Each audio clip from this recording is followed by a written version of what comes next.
Okay.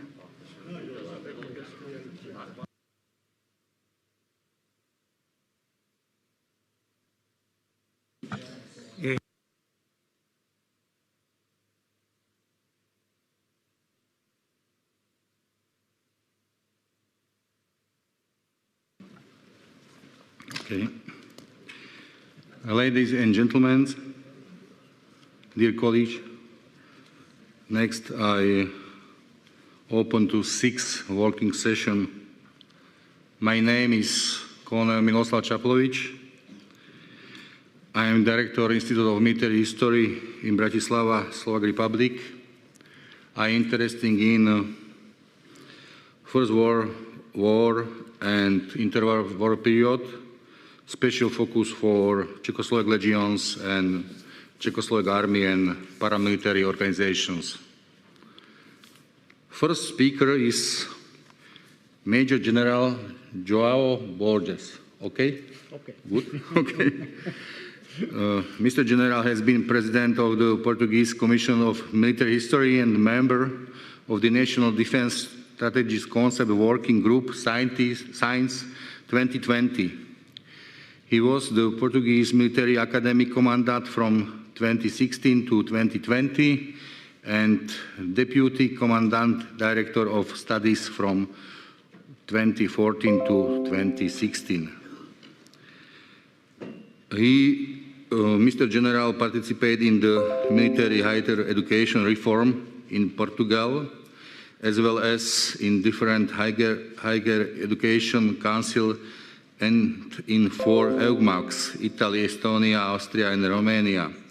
He is author and coordinator and co-author of 26 books and 150 articles on military history, strategy, and security and defense. He also lectures at various institutions and is partner and member of the board of different institutions and magazines. Mr. General, your speech, please.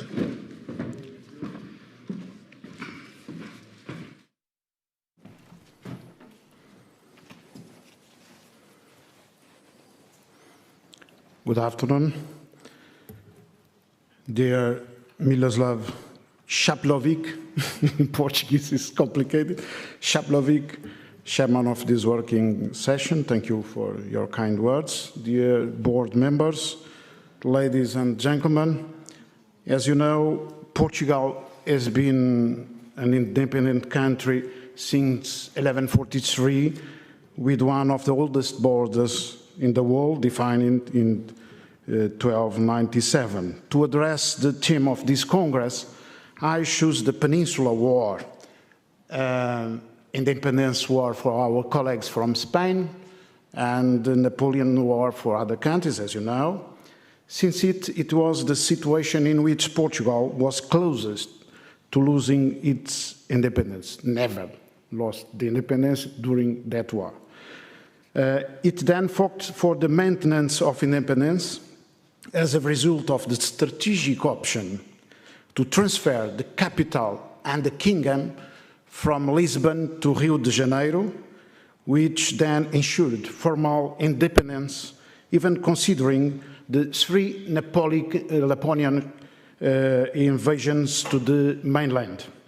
It is a unique situation which we intend to highlight here, taking into account the national strategic option for 2 theaters of operation, Brazil and mainland or the continent. Usually, we talk only about combats in Portugal, in the mainland, and the Brazilians spoke only about the position of the king in Brazil during the years he stayed there from 1807 to 1821. In this study, we link the 2 theaters of operations, which in a global strategy, which includes different general strategies, political, economical, social, and military, coordinated by the English and the Portuguese.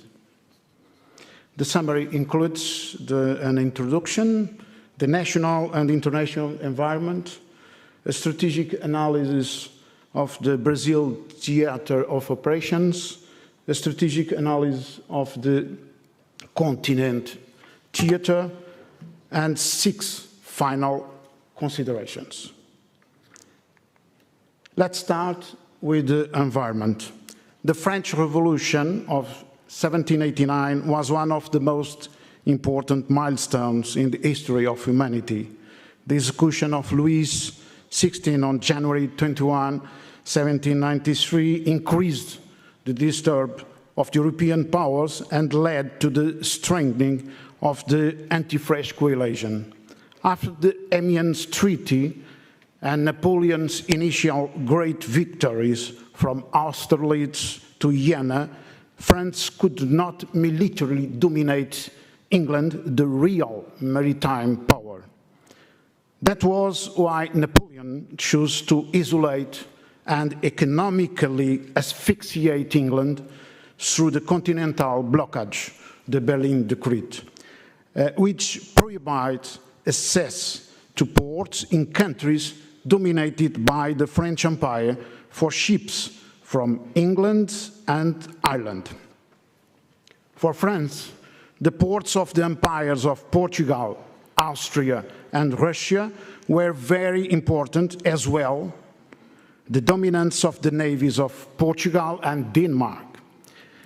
In this international environment, the Portugal dilemma was once again placed in geostrategic terms, given that the Portuguese land border coincided with the border between the maritime England and the continental France powers, highlighting 3 factors influencing the strategic options. Firstly, the maritime position of Portugal, easy to see.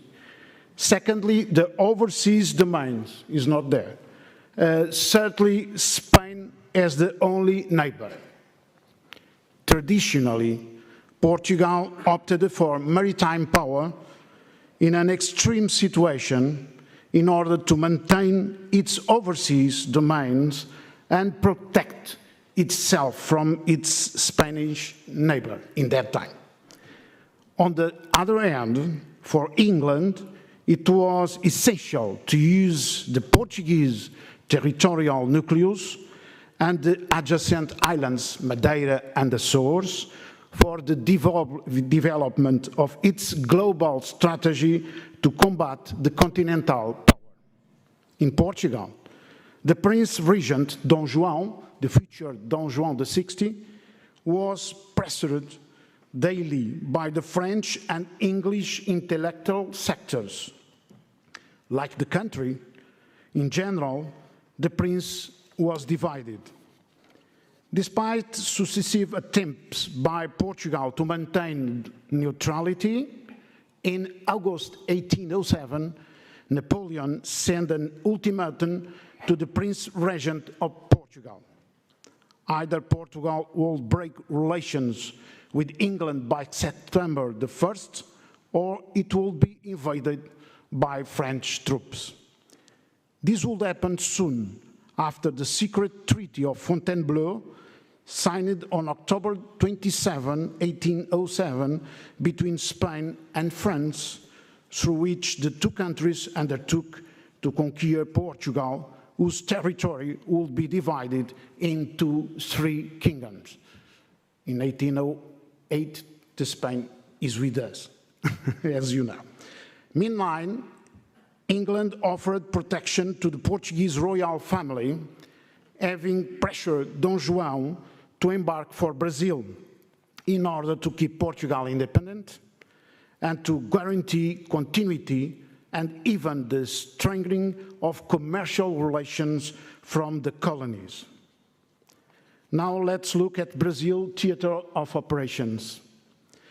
Dom João's option was then to move the capital and the kingdom to Brazil with the support of England, having given orders for the constitution of a regency council and so that resistance was not offered to the French in a way to safeguard the Portuguese people and lands.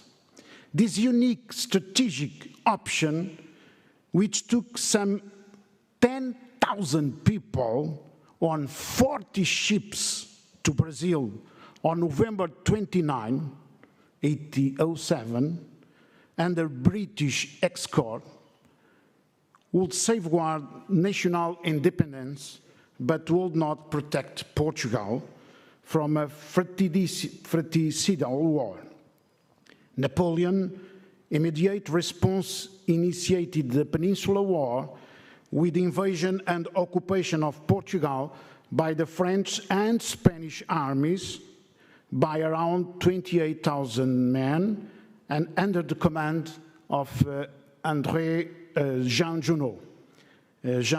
Andoche Junot. This first invasion would be followed by another 2 invasions in a war that would last until Napoleon's defeat. At that time, Portugal's economic base was Brazil, as between half and 2/3 of Portuguese states'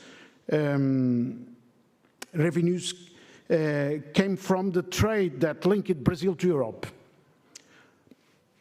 Losing Brazil will be the same as losing almost everything in that time.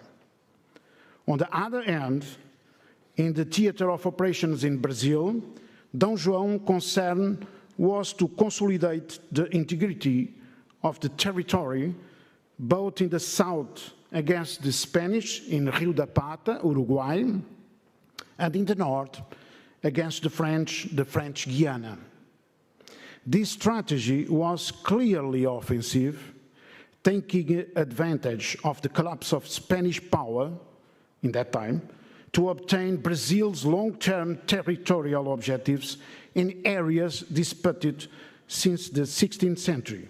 On the other hand, it dismantled the contagion of independence revolts supported by England and managed to unite Brazil around it. It's important in that time. Thus, we can underline that the main advantages of the Brazil option for Portugal were, firstly, maintain national sovereignty and Portugal independence. Secondly, preserve the Portuguese fleet from failing into French hands. Thirdly, facilitate defense of Portugal by British troops. And four, open the ports of Brazil to trade. More advantage for England than for Portugal, of course. The departure of the royal family to Brazil meant the continuation of Portuguese sovereignty, which represented a defeat for Napoleon. From Bahia, they arrived there 2 months after, in 20 January of 1808. And after 3 weeks or 4 weeks after, to Rio de Janeiro, the Prince Regent ordered, shortly after his arrival, the opening of the South American ports to British navigation and trade, as well as the declaration of war on France. With these conceptions, Portugal suffered a profound blow to its commerce. A serious economic depression arose in the country, alongside with some sort of economic emancipation of Brazil. We change. The mainland is Brazil, and the colony is Portugal after that, as you know.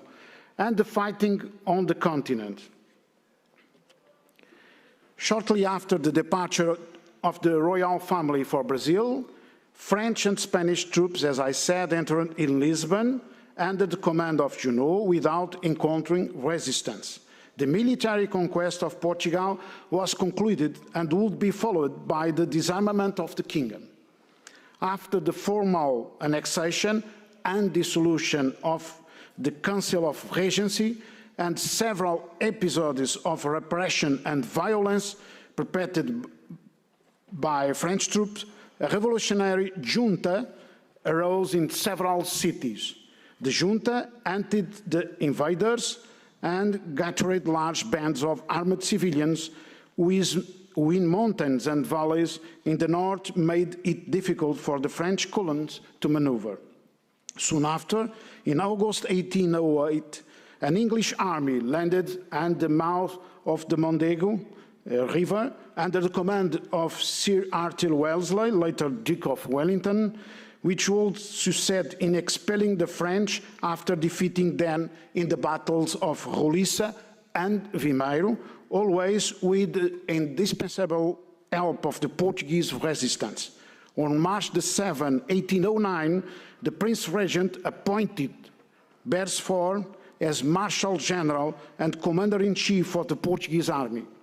He reorganized the army, introducing tactical innovations and discipline, and ruled the country on the continent practically until 1820. Mainland Portugal constituted a very important theatre of operations for England, which would continue to support the Portuguese forces during the two invasions that followed, in 1909 under the command of Soult, and in 1810 under the command of André Massena. In any of the invasions, but especially with Massena, stuck in the lines of Torres Vedras, the three lines, the parallel lines, with 100 castles, with 1,000 canyons, with 100,000 people there, protecting there. But I talk about the role of irregular warfare unleashed by the populations was decisive for the victory, although it was not always recognized.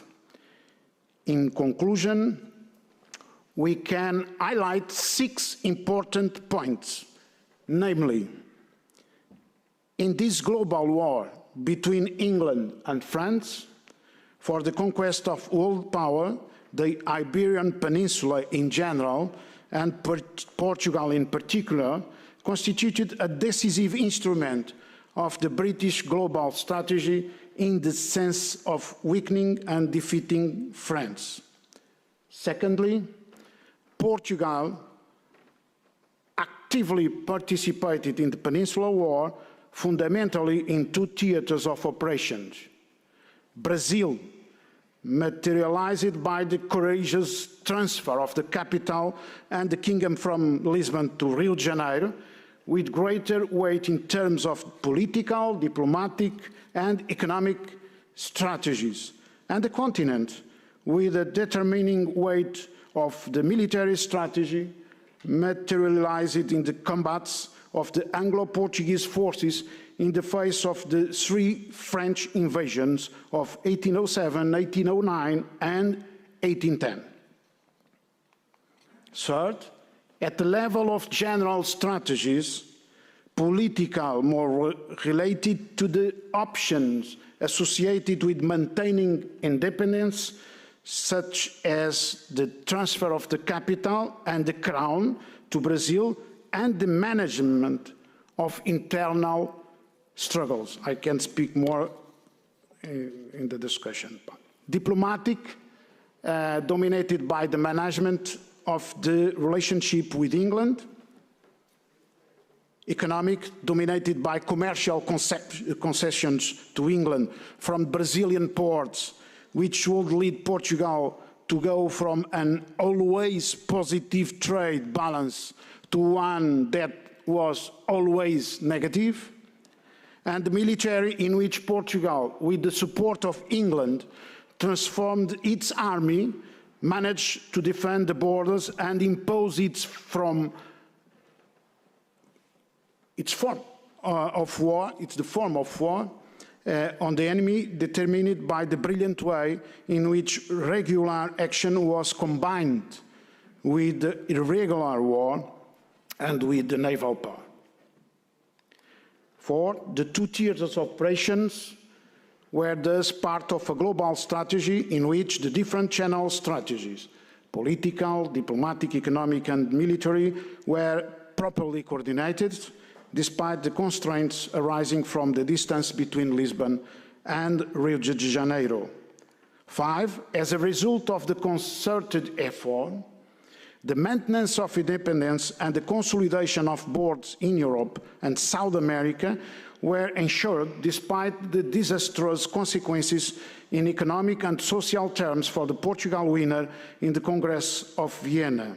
And finally, at the end of the war, and despite the success of the English and Portuguese global strategy, Portugal was a ruined state, with a monarchy affected by the Brazilian option of Dom João. He stayed there until 1821.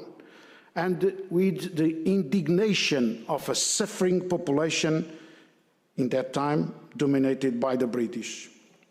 In conclusion, Portugal's participation in Peninsular War was a success within the scope of a global strategy, which will ensure, through the coordination between the different general strategies, materialized in 2 theaters of operation, and with high human losses, the main political national objective, the maintenance of Portugal's maintenance. Thank you very much for your attention.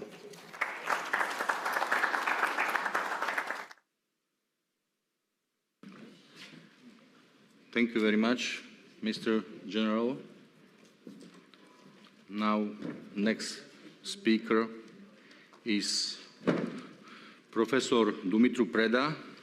Professor Dumitru Preda studied at the University of Bucharest, graduated of the Faculty of History, PhD from the University of Bucharest, History of International Relations with the topic Romania and Entente during the First World War.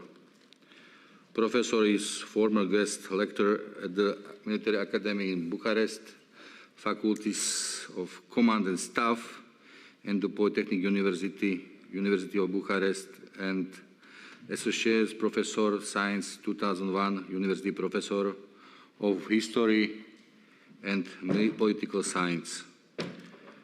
Professor is author or co-author and coordinator of almost 14 volumes and over 150 studies and specialized articles in the country and abroad, plus other articles published in central and local publication. Mr. Professor had diplomatic missions, or for example, Belgium, Denmark, Switzerland, Estonia, Finland, France, Germany, etc. It's all. Mr. Professor, is your speech now, please. Thank you very much, dear Chairman, dear colleagues, queridas que queri, queridos amigos, mesdames et messieurs, etc., tout dans mon cœur depuis de longues années. À la mémoire du professeur André Corvisier,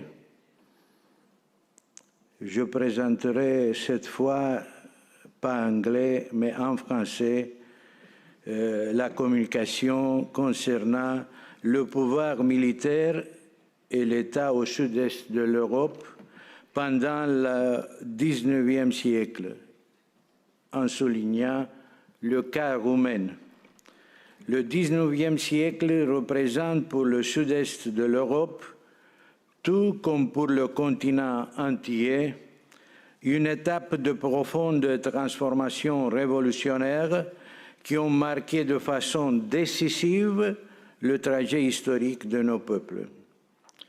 C'est une étape d'un dynamisme et d'une amplitude sans précédent, dans laquelle toutes ces nations, grecques, bulgares, sud-slaves, albanais et roumaines, trouvaient en plein processus de formation et de consolidation de leur entité moderne spécifique, ont réalisé leurs États nationaux et indépendants.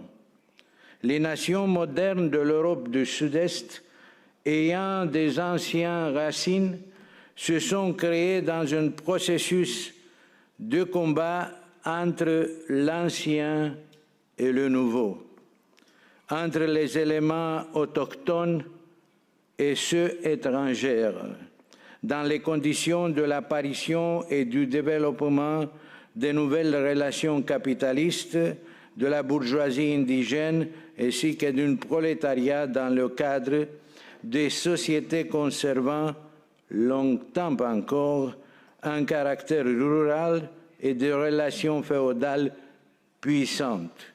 Des sociétés héritant des qualités remarquables, des civilisations qui ont mis leur empreinte sur l'évolution de l'humanité. Ces éléments et traditions vont jouer, à cette époque-là, un rôle catalyseur des énergies intérieures pour l'accomplissement des objectifs fondamentaux de progrès socio-économique et politique. Circonscrits de manière objective par le processus de développement historique du continent européen, leurs efforts d'émancipation ayant des traditions séculaires, stimulés par la Révolution française, dont nous avons écouté et entendu quelques remarquables présentations à notre congrès, traversent maintenant une étape supérieure du point de vue qualitatif. C'est le moment de la formation et de l'affirmation toujours plus puissante de la conscience nationale, de l'élaboration de programmes idéologiques propres, influencés par la pensée progressiste européenne, militant de façon toujours plus organisée et plus active pour la reconnaissance de l'individualité et des droits fondamentaux, à la liberté sociale et nationale, à l'unité d'État. Les analyses approfondies entreprises le long des années sur l'évolution des mouvements d'émancipation et sur la politique des États sud-est européens, les études comparées effectuées ont mis en relief, sauf de nombreuses particularités idéologiques et de la pratique politique de chaque nation, des similitudes et des moments de coopération, des efforts de résoudre leurs propres questions intérieures ainsi que les problèmes régionaux par des solutions nouvelles qui soutiennent leurs intérêts et diminuent l'autorité quasi totale que les grandes puissances de l'époque avaient détenue jusqu'alors. Dans ce contexte général, j'ai estimé opportune à mettre en évidence le rôle particulier que les forces nationales de tous ces pays ont accordé aux facteurs militaires et à l'organisation de la résistance armée contre la domination étrangère, surtout dans ce cas contre l'Empire ottoman pour obtenir l'indépendance. Il est significatif de souligner que le développement des forces armées nationales, à partir de simples unités, quelques-unes de volontaires, certains de factures populaires traditionnelles au début du XIXe siècle, jusqu'aux ensembles complexes, lesquels se présenteront après la conquête de leur indépendance d'État au cours du même siècle et dans les premières 2 décades du XXe siècle, aient été réalisés par étapes dans des circonstances, des rapports internationaux sinueux, caractérisés par de nombreuses immixtions, y compris armées, de grandes puissances dans les Balkans et au-delà. Encore une précision. Tous ces développements commencent à un moment où la réaction féodale, dont le bastion de l'époque post-napoléonienne était la Sainte Alliance, surtout l'Empire des Habsbourg et l'Empire russe, prenait des mesures pour entraver la vague révolutionnaire qui parcourait l'Europe, de l'Espagne jusqu'aux frontières de l'Empire ottoman.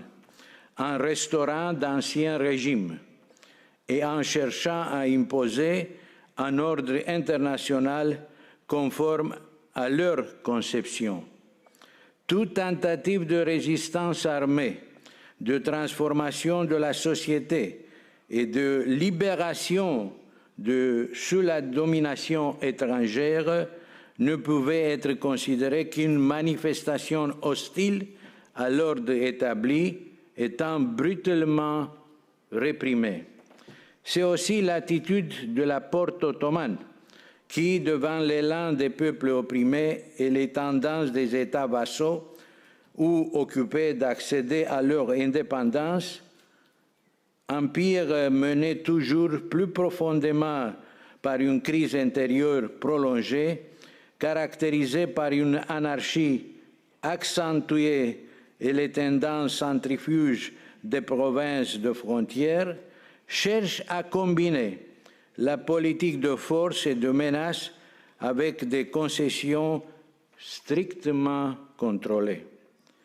L'agonie de l'Empire ottoman, soutenue y compris financièrement, il y a des choses qui peuvent être comparées avec des situations présentes, par l'intervention directe des grandes puissances occidentales intéressées, surtout la Grande-Bretagne et la France, n'a pas pu être arrêtée ni par les tentatives de réforme intérieure, ni par les apparents succès militaires de la moitié du XIXe siècle. Il s'agit de guerre de Crimée surtout.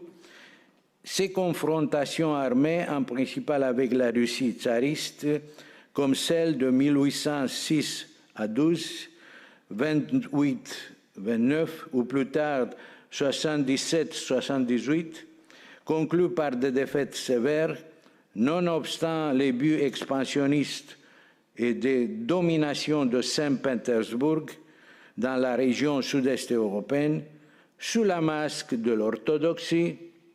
Même aujourd'hui, dans la propagande, on retrouve des clichés, ont créé des prémices objectives favorables au mouvement de libération de cette partie du continent. Mais sans négliger le rôle de la Russie et d'autres puissances dans la solution de la crise orientale, il faut souligner que, en acquérant une expérience diplomatique et militaire plus étendue, les forces politiques dirigeantes de tous ces pays sud-est européens, dans leur majorité, sont devenus toujours plus conscients de l'importance de leurs propres forces dans la conquête de véritables libertés et de leur souveraineté nationale. L'examen historique démontre que dans l'ensemble des mouvements d'émancipation des nations, des forces sociopolitiques, surtout dans notre région, si nous pouvons dire comme ça, les Roumains, malgré leur division politique, avec des pertes de territoires qui ont culminé à la fin du XVIIIe siècle et au début du XIXe siècle, et les attentats perpétués par les empires voisins sur leur entité ethnique, ont réussi à garder leur entité d'État autonome au sud et à l'est des Carpates, mais non en Transylvanie, le Banat, la Bucovine, occupés par les Habsbourg. Ils ont en même temps joué un rôle important et ont offert en permanence aux nations voisines, dépourvues pendant un long intervalle de temps d'un noyau étatique par rapport au pays roumain, une aide matérielle et morale qui se trouve à la base des relations d'amitié et de collaboration jusqu'à nos jours. Depuis la Révolution roumaine, on a parlé hier, de 1821, mémorable moment dans le processus de l'affirmation de l'État roumain moderne, pendant toute la période suivante sera enregistrée une forte impulsion de l'action de renaissance d'une armée nationale. Partie intégrante de la société roumaine, cette armée devait jouer un rôle principal dans la lutte pour regagner les anciens droits comme disent les chroniqueurs, c'est-à-dire l'indépendance et l'unité de l'État roumain.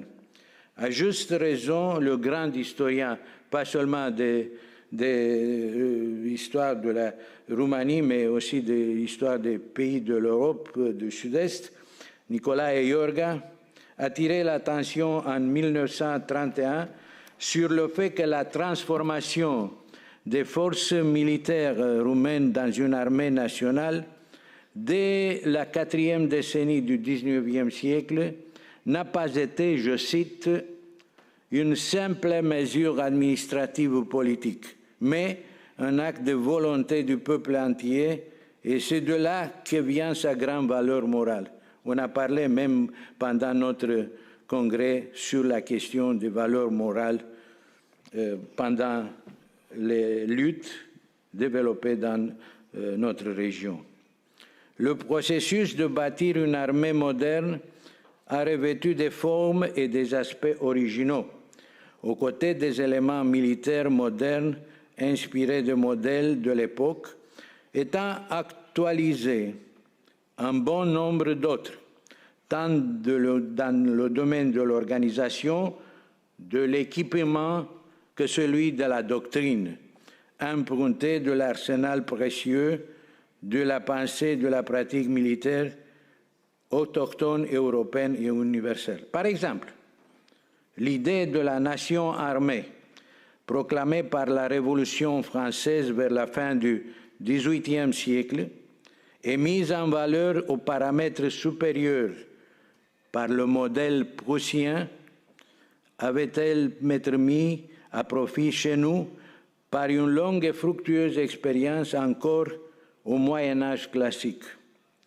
La principale tendance avant la guerre de 1877-18 a été la création d'un système mixte joignant à côté des troupes régulières, mieux dotées techniques et instruites sur des bases modernes, les unités territoriales, soi-disant auxiliaires, prépondérant au point de vue numérique jusqu'à la fin du XIXe siècle.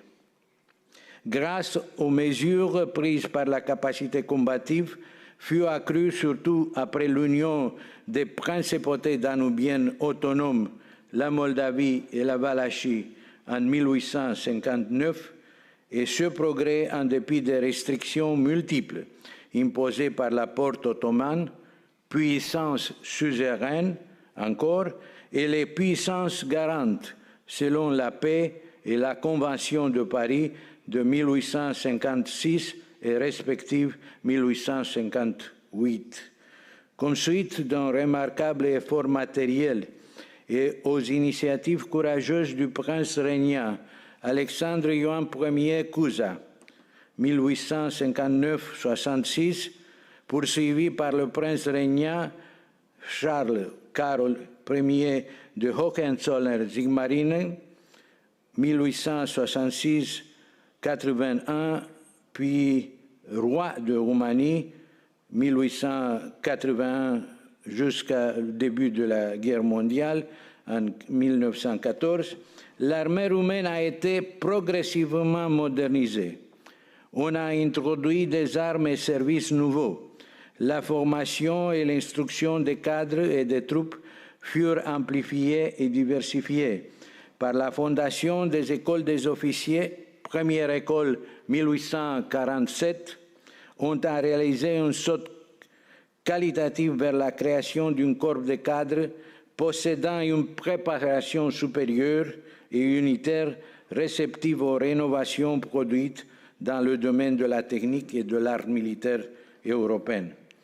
Le rôle et la place des forces armées ont connu de nouvelles dimensions par la présence des militaires à peu près dans tous les événements sociaux nationaux du siècle. La Révolution de 1848-49, l'Union des principautés en 1859, dont j'ai parlé, et la guerre d'indépendance, ou bien connue russo-roumano-ottomane de 1877-78, tous ces événements qui ont marqué décisivement le trajet moderne de la nation roumaine.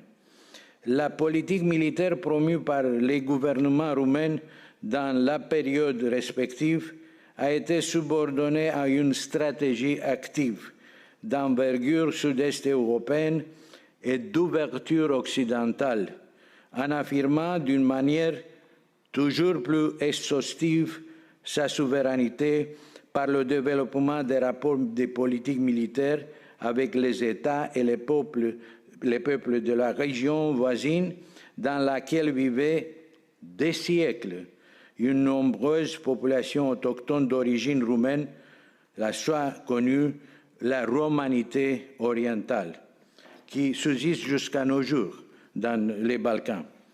Les résultats de l'application de cette politique constructive dans le domaine militaire, circonscrits à un contexte historique complexe, se sont concrétisés dans un organisme militaire bien articulé, inséré dans un système défensif original, ayant pour noyau une armée permanente ainsi que des puissants composants de nature populaire.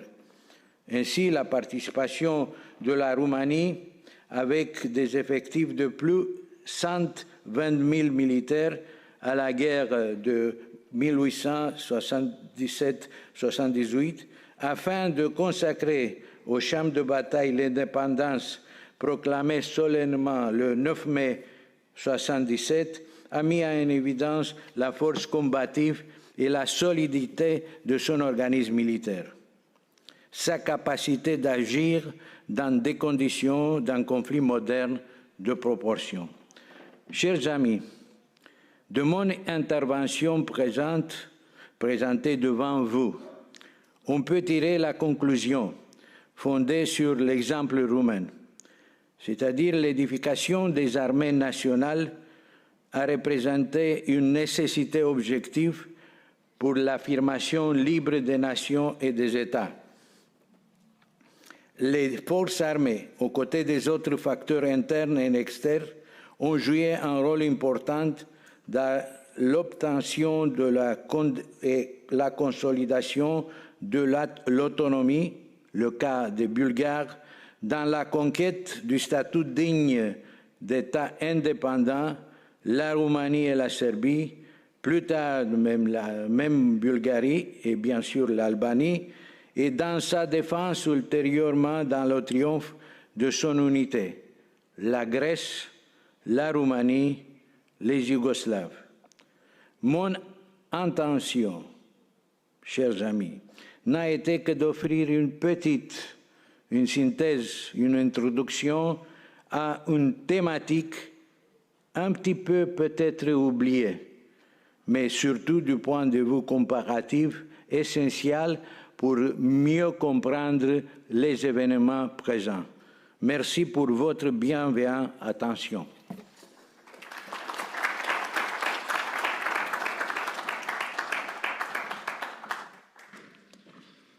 Thank you, Mr. Professor, for your paper. Third speaker is Adjunct Professor Pasi Tunainen, PhD. Professor Pasi Tunainen now works in military history in the University of Oulu since 2003 and is Adjunct Professor in the History of Military Art, Finnish National Defense University since 2008. Professor is Vice President of the Association for Military History in Finland since March 2019. He has published 8 books. In 5 of them, he is the only author, edited 3 more books, and written some 100 academic and popular articles or book, chapters mainly on the Finnish military history. The topics of his publications include the Vietnam War, the Finnish art of war, military innovation, military geography. Mr. Professor, your speech, please. Thank you, Mr. Chairman, dear colleagues. Finland was a part of the Swedish kingdom for some 600 years. Finnish troops that were drafted from the peasantry fought in many European battlefields. The Swedish realm did not have enough regular troops to deploy in border areas in Finland, thus the eastern province of Swedish kingdom. Thus, in times of crisis, some peasants were called up to the duties as border guard. Life near borders was precarious since various military units and raiding parties crossed the border. The local population usually fled to the forests. In 1808, most of the Finnish peasants were loyal to the Swedish king. They feared serfdom under Russian rule, and despite the possible reprisals, many also wanted to defend their home regions. North Karelia, marked here approximately, was a sparsely populated and relatively large borderland area, not much smaller than the size of present-day Belgium. In an attempt to control and prevent uprisings, the Russians chose friendly propaganda and behavior towards the peasants. However, there was deep mistrust between the invader and the local inhabitants because the people still remembered the atrocities that the Russian soldiers had committed when occupying much of the Finnish territory during the Great Northern War in the early 18th century. In the summer of 1808, hundreds of peasants of North Karelia voluntarily chose to resort to armed resistance.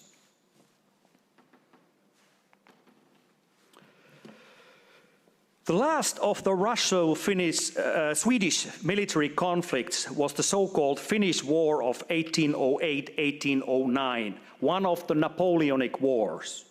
Operations went back and forth across the southern half of the Finnish territory and also in North Karelia, as you can see by looking at the many arrows. The Russians invaded in the winter, and the Swedish-Finnish counter-offensive came in the summer, and the Russian offensive followed in the autumn. The big idea of the Swedish war plans was retreating to the cover of fortresses and waiting for reinforcements to arrive from Sweden when the Baltic Sea ice melted. The troops often marched and seldom fought. North Karelia was a sideshow, and the outcome of the war was decided in the major battles fought on the western coast, where there were suitable meadows and fields for battles in linear formations. Russia won the 19-month war, and Sweden lost Finland. Finland became an autonomous Grand Duchy of the Russian Empire until 1917.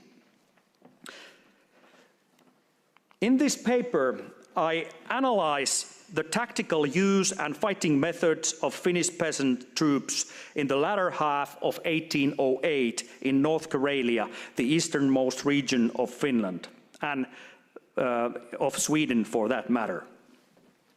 Moreover, I draw conclusions about the importance of their wartime role in supporting the Swedish defense, and my paper is based on secondary works. North Karelia was a very peculiar operating environment and area of operation. It is lakeland with water covering about 20% of the total area. It's also hilly terrain with many swamps. The area was almost totally afforested, practically wilderness. From a military viewpoint, this meant bad observation, limited fields of fire, plenty of opportunity for cover and concealment, and natural obstacles everywhere to hinder movement. North Karelia, as noted, was not suitable for standard linear tactics of the time. However, sometimes in winter, standard battles could be fought on the ice cover of lakes and rivers. This happened. In summertime, waterways could be used as transport routes. The fronts were short and could only be breached by enveloping them. High ground did not necessarily give any side advantage over the other. Military operations were complicated also because much of North Karelia was trackless. There were just 2 main roads leading through the area. This is noteworthy because all ground movements of the invading troops were confined to those roads, thus making it easy to anticipate where the enemy would appear. The roads were designated key terrain. It was a troublesome undertaking to move artillery pieces along the bad and narrow gravel roads. Even cavalry or Cossacks could not easily operate off-road either. The roads passed through many choke points, and troops could hide in the forests on the roadsides, that is, the peasant troops, from where they could conduct ambushes and sudden attacks. Seasonal changes were also considerable. Harsh winters and breakup periods badly impeded trafficability and were a great challenge to the logistical systems of both belligerents. It was almost impossible to live off the land. In the summer, it was easier, as the troops could camp outside and the horses could eat, but then the waters and marshlands, bogs and swamps hindered movement and made it largely road-bound, except for light troops and the peasants.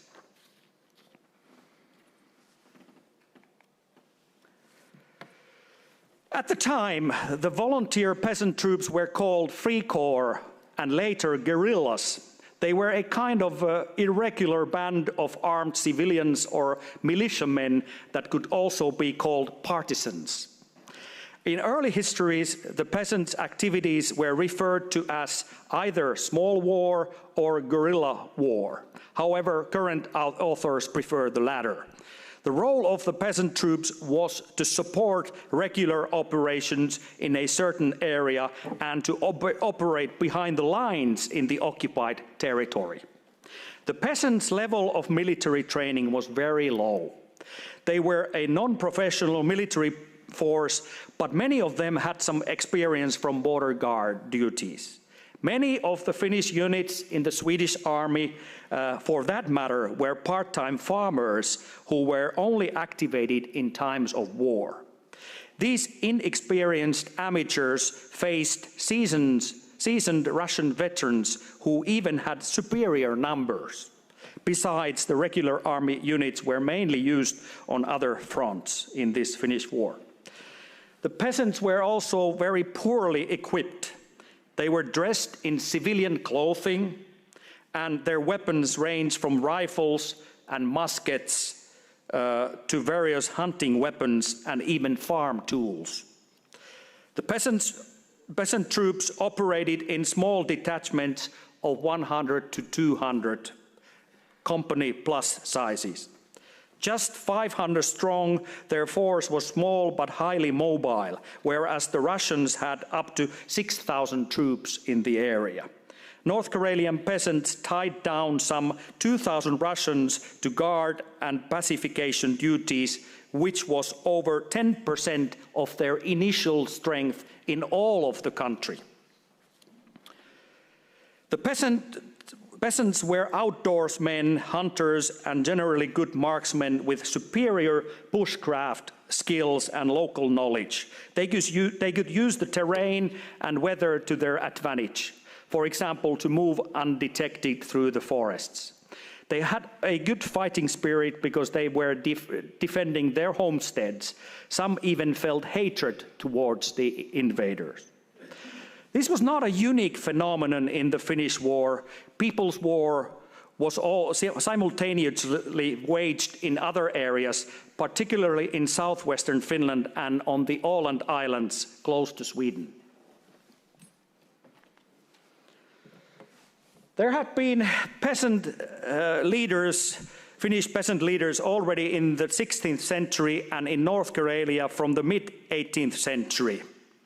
In 1808, the peasant troops were led by regular army officers, a rural police chief, and a peasant leader. Luckily for the peasants, Major Carl Wilhelm Malm, on the left here, who was sent to the area, was an officer of the so-called Savo Jägers, a unit which developed open-order forest fighting tactics and employed them successfully in the war 1788-1790. Many of Malm's colleagues only knew about close-order tactics, the standard tactics of the time. Olli Tiainen, portrayed on the right here, was a farmer who had been elected by other peasants and given the title of border captain. He was an active leader capable of taking swift decisions. The Russians knew his reputation and wanted to catch him, but he, aided by the local people, could escape from his captors.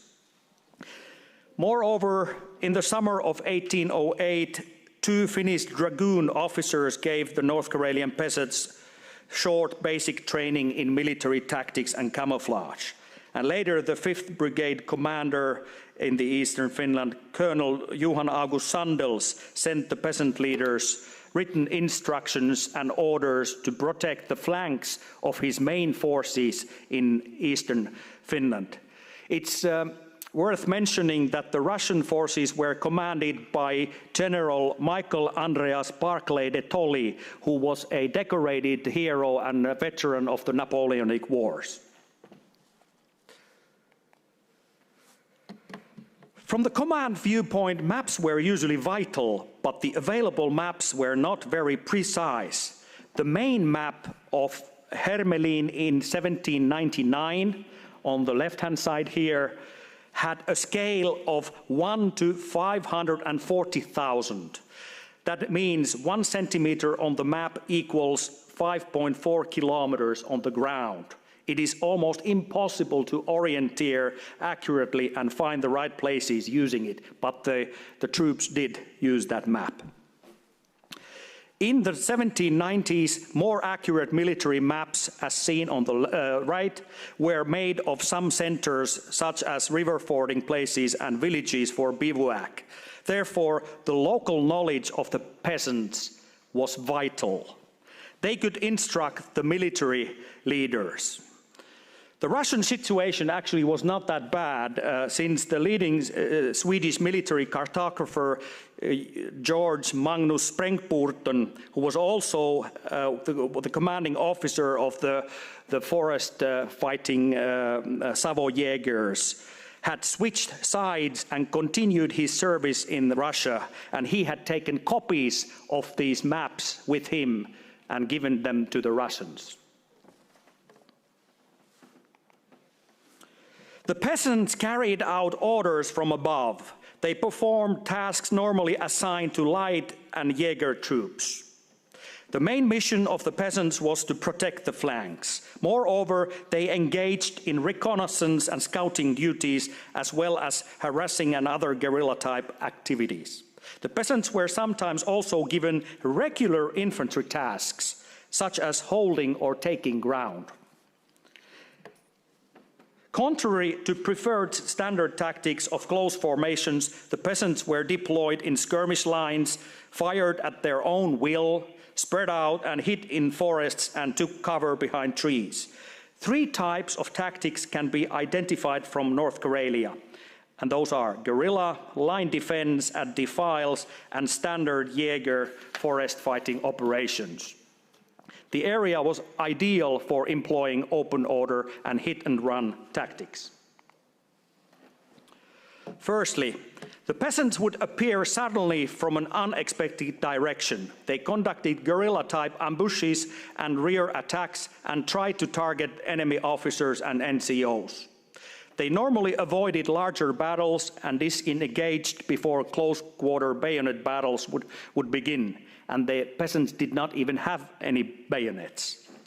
The peasants wreaked havoc and disrupted the overstretched Russian lines of communication. They also conducted raids against outposts, baggage trains, and dumps to capture material. They also independently kidnapped a local civil government sent by the Russians. In the first skirmish, the peasants themselves were surprised but managed to quickly reconsolidate, taking cover in the high rye field and in the bushes along both sides of the road. And after they laid down enfilading fire against the Russian vanguard, it turned back. Secondly, the peasants were occasionally tasked with rearguard missions to hold certain crossroads or a narrow defile. When bridges, boats, and rafts had been burned, the obstacle value of those choke points was enhanced. The peasants would man positions behind water lines where a defense line could be formed and fortified on ridges. Those short positions could usually be held with token forces. For example, in one battle at a defile in October 1808, just 100 peasants successfully repelled the attack of 500 Russians and prevented them from advancing further. The peasants benefited from deceptions. In their positions behind one strait in the northeastern corner of the province, they managed to lead the Russians astray by using dummy guns and disguise uniforms. The Russian vanguard retreated as they thought they had encountered regular army troops. By constant patrolling and attacking suddenly, the peasants managed to mislead their enemies about their real strength. They also spread rumors that they were fierce fighters. However, undisciplined peasants fled easily if the Russians could cross water obstacles elsewhere and were likely to conduct far-flank movements. So did the Russians if they got wind of peasants' plans to outflank and cut roads behind them. Thirdly, the peasants joined forest operations. Together with regular army soldiers and Jägers, they formed a kind of hybrid force. This was logical because the peasants were familiar with the terrain, and no terrain was no-go for them. In the Battle of Palkjärvi in August 1808, as seen on this map, for example, they were used like ordinary Jägers in open order. They advanced through the forests, and it was rather safe maneuver as their enemy was practically road-bound then too. And the enemy artillery pieces got stuck in adjacent bogs. At this battle, a unit of 650, including 400 peasants, conducted double envelopment aimed at cutting off the Russian troops. The operation was partly successful, and the Russians, about double the Finnish numbers, were forced to retreat behind the border. The peasant troops achieved a few local victories in 1808 in North Karelia. They employed a combination of tactical methods, both regular and irregular, not often by-the-book tactics. With delaying offensive and defensive tactics, the peasant troops could buy time, and with their harassing and guerrilla tactics, they surprised their adversaries, inflicted casualties, and posed a constant threat towards the Russians' rear. The Russians had to protect their rear from them, and particularly the flanks of their long and vulnerable lines of communication and supply. To do so, they had to release troops from the front and bring new troops to the area. And as a result, the Russian advance slowed down in the area. The operational speed of the Russian troops was only 2 to 3 kilometers a day, even though units could easily move on foot 30 kilometers under the conditions of the spring thaw and up to 50 kilometers daily marches in good conditions.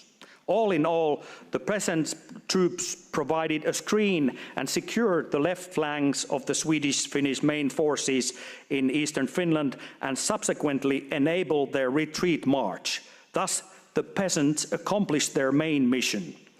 After Finnish independence in 1917, peasant leader Olli Tiainen and the peasant troops were commemorated. Monuments were erected and books were written about their exploits. Thank you.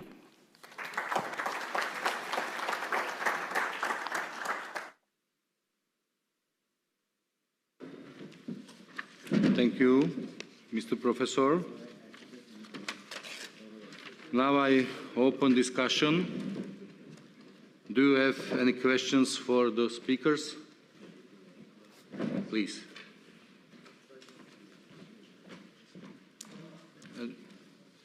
Please.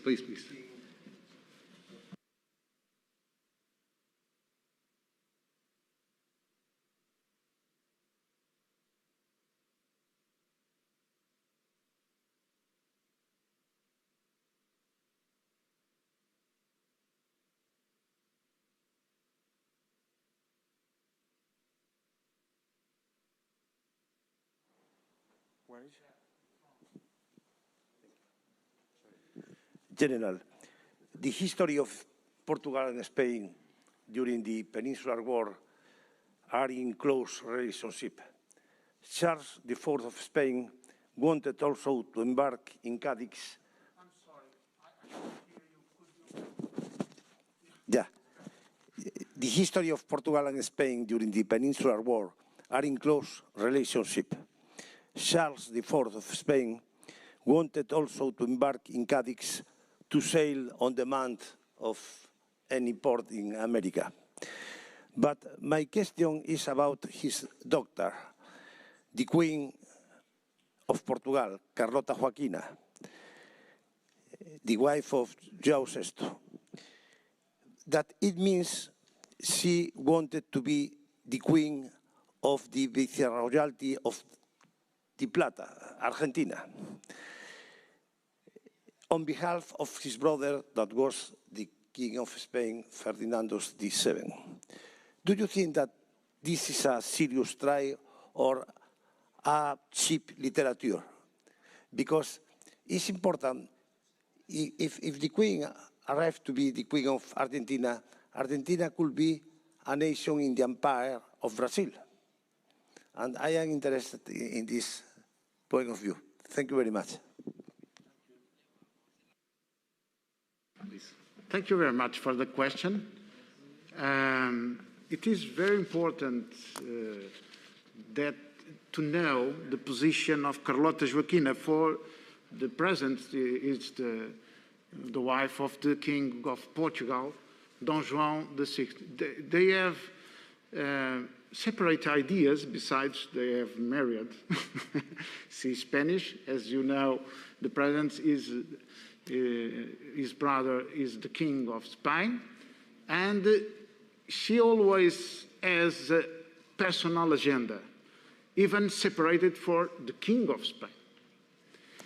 And diplomatically speaking, was very complicated for Spain too. The position, the personal position of the Carlota Joaquina. She intend in the north, no problem. They are same ideas against Guyana. We occupied Guyana, French Guyana. I'm sorry. And but the south, with Rio da Prata, Uruguay, et pas seulement, not only Argentina, was very, very complicated, the project, not for her, not for the King of Spain, but especially for Britain. That's the big problem. Of course, Britain, an island, of course, is against the idea of that queen.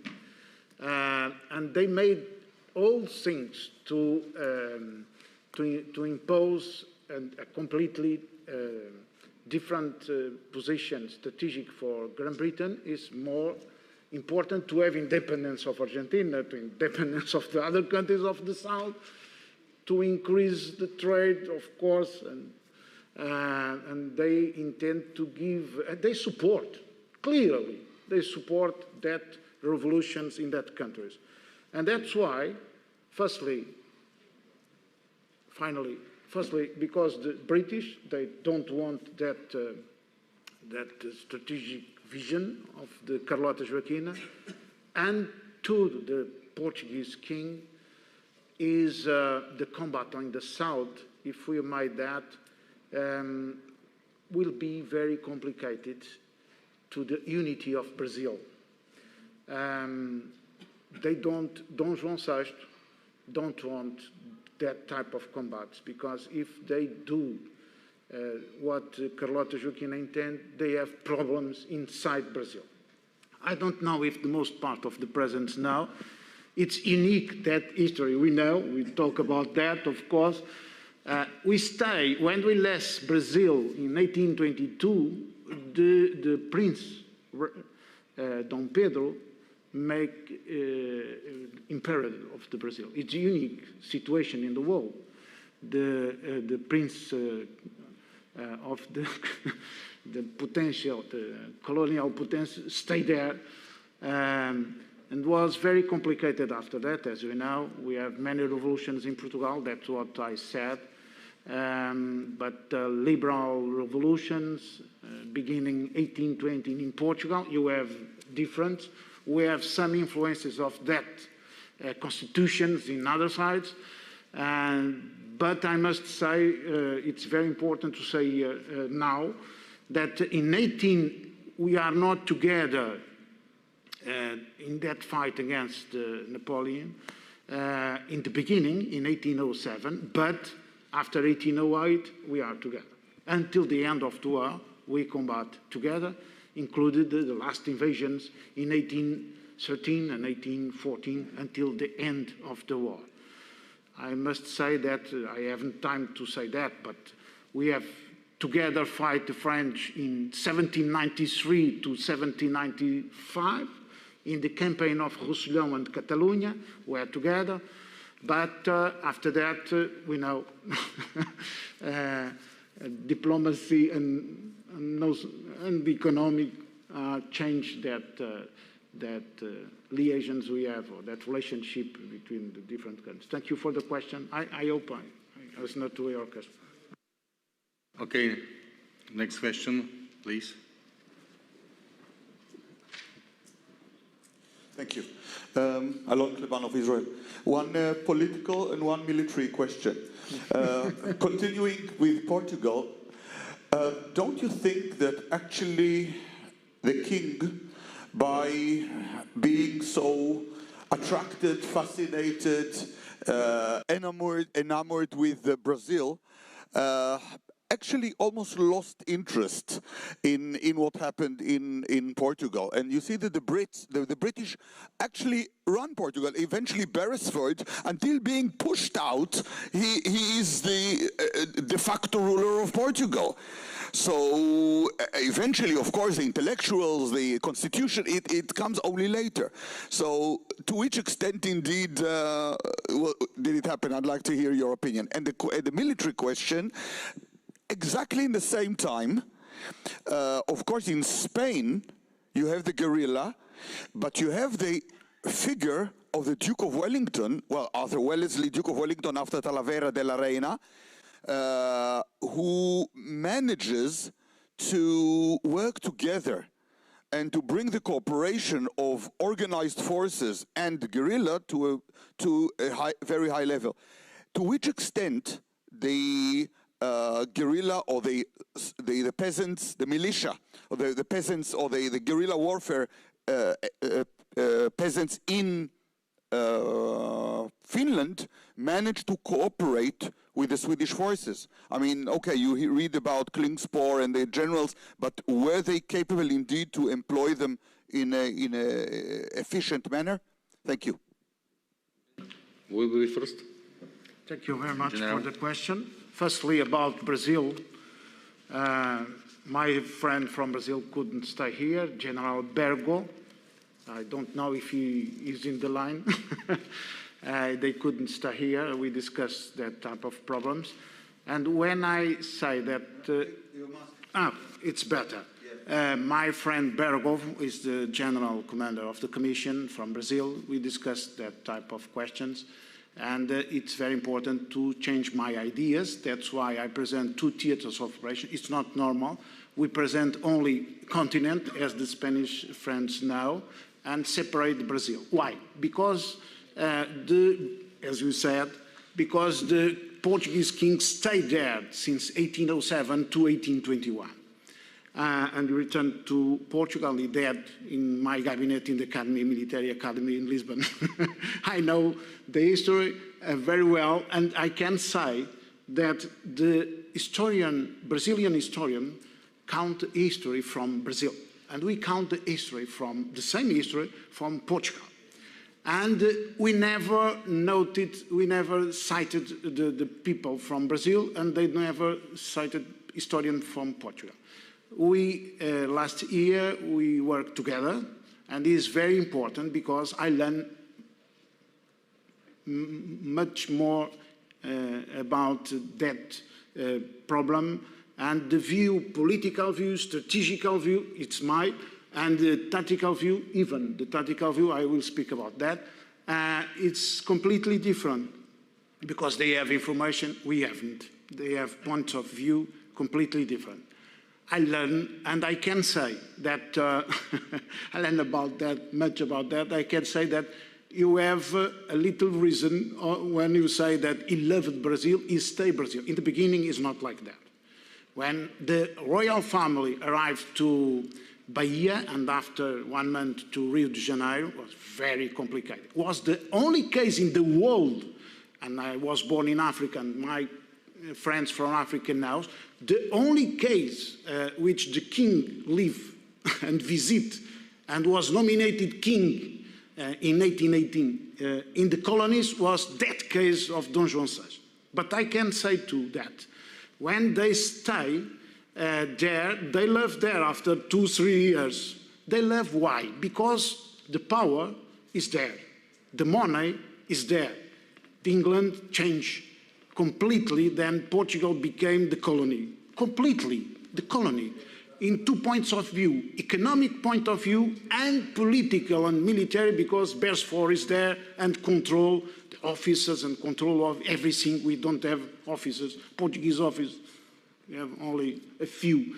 And when the question is, he stayed there, the reason is that the difficulty is to come back to Lisbon after 1815. Why he don't came? Because he intended that it's important to stay there, to stabilize in function of the question my colleague from Spain put.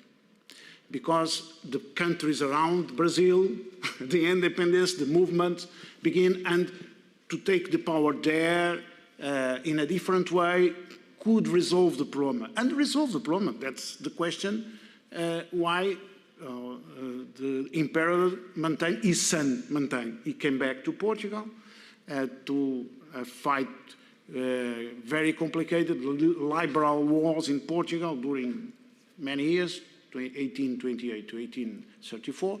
The most complicated war in Portugal is a taboo, even there, we talk about that with Professor Isabel. And second question, I think, as I said, but the second, I can relationship with him. It's very interesting, this presentation, thank you very much. I couldn't talk about that, but in Portugal, as you said very well, we have the first line, organized by Beresford. The first line is like the British, the Portuguese and the British is the same. The second line is the militias and ordinances. The people who was convoked every weekend, he trained, the commanders are the same then, but I can say we have the third line is guerrilla, is population, free, not coordinated with the other 2 levels, but have a big contribution. We must study more. General Barata, as you know, is the unique, my predecessor, and is the unique who talk about that. And I incentive researchers to study more, because in all cities, we have names in the doors, in all cities we have the names of dead people who don't begin to don't work in the first line, even in the second line. It's very important. And the tactics was more or less the same, but the organization is a little different. We will study, but I love it, your intervention, and now is your time. Thank you. Yeah, very good question. And I also see the similarities, but in this Finnish case, coordination between the regular army and these peasants was not far from ideal. The regular army played a role in provoking these uprisings in the beginning. They wanted to even get the people to resist. And, but then, when these peasant leaders came to see the local military commanders, wanted them to give them weapons, they did not give enough weapons, and some of the officers did not even trust the peasants that they could do the job properly. There were problems like this, and some of the officers were then sent to lead the peasants and kind of monitor their activities that they were doing as the overall commander wanted in that area. But over the course of time, when the regular army noticed that the peasants are doing a good job, they are protecting the flanks and they are doing good things for the same cause and objective, they began to trust more, and the coordination also improved over time. But we have to remember that in this case, the war was very short in that area. It was only from May until late autumn, so it's a half a year in that area, so we cannot really make conclusions. And I don't know if it has been studied enough. Also, the Swedes have done a lot of research on the so-called Finnish war, but it's very old. Nowadays, they are not anymore interested in things that happened 200 years ago, even though Sweden hasn't fought a war since those days. So, but still, they are not very, very interested in those. But one more point I would like to make is that I mentioned that even Russian generals that had experienced had problems with peasants. This Barclay de Tolly in east and Buxhovden in southwestern Finland. Even they were Napoleonic War veterans, but they couldn't handle properly the peasants' uprising. Was there any attempt to inform them, to instruct them, like telling the peasants we need? Was there? I mean, in Spain, it took a long time for Wellington to control the bandits. Several of them were in the beginning more bandits than guerrillas, and gradually developing the coordination. Was there any way of instructing the peasants of, yes, we need you this, we need you here, we need you there? Even from the start, yes. They were given orders to fulfill that your task is to protect the flanks in this area. But they were kind of, it was kind of Auftragstaktik, that they were given freedom to accomplish the mission as they saw fit. Okay, now is the time for the last question. What? Yes. Last question, please. Thank you. I'm Professor Abu of Cameroon. My question goes to Professor João Borges. I would like to know, when you present your paper in that manner, don't you think that you look at the situation in one coin, you forget the other one? Because you can understand that Portuguese maintained its independence with Brasilia without taking into consideration what the Brazilians did for that, or what they haven't done for that. That's another kind of the problem that I think should have been taken care of, because it's very important. If you don't do that, I'm sorry, it's looking like being a little bit biased. Please. I talk about that. I say that the vision of Brazil was forgotten in the history, usually, and last year we are working together. When I present this, is a point of view, strategic point of view, is the point of view together with Brazil. It's not normal to speak about the war speaking about 2 theaters of operation. Besides of that, I understand your question, besides of that, in terms of revolutionary movements at the end of the war, especially after 1810, after that, we have some movements in Brazil, and that is another history, not for here. After that, some movements, and the movements are coordinated and commanded by Portuguese people. It's very complicated that the people who stay there a long time and they intend to be independent, like the Prince Dom Pedro. It's very complicated. In that time, they speak Brazilian, not Portuguese. They stay so many times there, then they think this is completely different than Portugal, but it's different than Argentina, because the king stayed there, and the power stayed there, and the riches stayed there. It's a study case, I understand you very well, and they have studies published, the Brazilian people and Brazilian historian, that are very, very interesting. And it's not usually, as Isabel knows, studied the other side of the coin. It's not. But we increased that since last year, and I could say you, I didn't present to my scientific council yet, but I could say you that I intend next year, Isabel could know now, studying the very important, it's another part of the coin, with the participation of Brazil and Portugal, studied that final part of the independence, because they have movements, and we never know in history that movement under the leadership of a Portuguese or a Brazilian, but is Portuguese, but it's very complicated.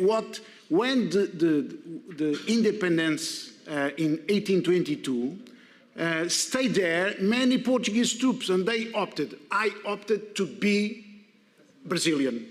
And the uniform, we changed uniform, and I stayed Brazilian. Many officers, soldiers, sailors, many people stay and became Brazilian. It's complicated. We don't know much about that, but next year, with a colloquium in Lisbon, we will talk about the military point of view of the independence of Brazil. We accepted easily.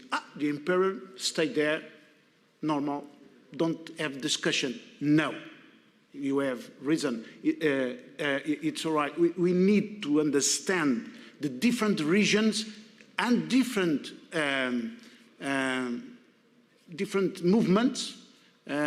Was very complicated because they are in trying to separate the Brazil. It's a big country, but because of that revolutions, they have many problems, but they maintain more or less the same territory than in 1822 until today. Thank you for your question. Okay. Thank you for your answers. It is time for coffee break. Thank you very much for your attention. Merci beaucoup. Eucharisto.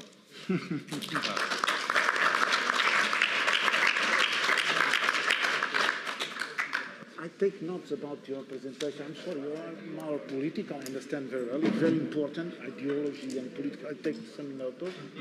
But in terms of tactical, we have nothing about that third line, the third line. And this is very, very important because it's not the second line, it's not our militia. This is our, we don't have names like you, but it's our third line. Our population made that without coordination. But geographical speaking is different. It's different. I know the theater of operation. In Portugal, we don't have that condition.